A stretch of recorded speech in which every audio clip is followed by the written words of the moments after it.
Kemal Bey, Almanya'dan gelen doğrulama protezi kullanıcı hastam. Yaklaşık 2 yıldan beri kullanıyor. Türkiye'ye geldiler, bir kontrol ettik. Hemen gelmişken kendisine soralım. Çünkü 2 yıllık bir tecrübesi var. Umarım merak eden bu tedavi kişilere bir ışık, bir rehber olabilir. Kemal Bey, tekrar hoş geldiniz. Şimdi 2 yıl öncesine gidelim. Bize gelmeden önce bu hastalık size neler yaşatıyordu? Ne gibi sıkıntılarınız vardı?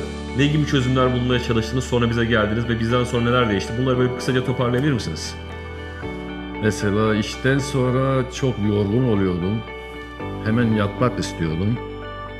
Akşamları yatarken hemen hemen her gün ama yüksek sesle horlama oluyordu. Tabii ki bu da hanımla biraz tartışmaya neden oluyordu. Sen git diyordu, bir odada yat diyordu. Ben burada yatmak istiyorum. Bayağı problemlerimiz oluyordu. Sabahları kalkarken de bayağı yorgun kalkıyordum.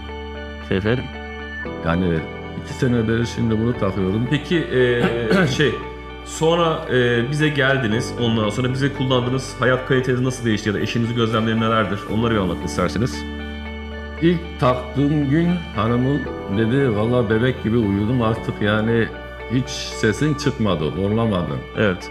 Bir de nefes alma zorluğum oluyordu. Peki tıkanmanız oluyor muydu? Eşinizden Tıkanma oluyordu. Ne diyordu mesela? Hanım korkuyordu mesela sen yaşıyor musun, yaşamıyor musun, nefes alıyor musun, almıyor musun? Hep beni dürtüklerdi yani uyanmam için. Ama protezi taktıktan sonra çok şükür öyle bir problemim kalmadı yani. Peki gün içerisinde nasıl hissediyorsunuz protezi kullanınca? Kendimi dinç hissediyorum.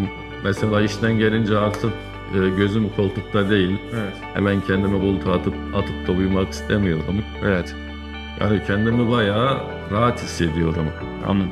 Güzel. O zaman her şey yolunda. Artık bir sonraki kontrolde de görüşmek üzere. Evet, çok memnunum. Onun için tekrar kontrole geldim. Evet. Eğer yani siz de uygun görseydiniz yenisini yapacaktık ama zamanımız bence varmış. daha aynı protezi kullanabilirsiniz. Yani bu da beni memnun etti çünkü bazı insanlar var belki para için tekrar yenisini yapar ama siz tavsiye etmediniz, biraz bekleyin dediniz. O da hoşuma gitti yani. Sağ olun. Teşekkür ederiz. Sağ olun.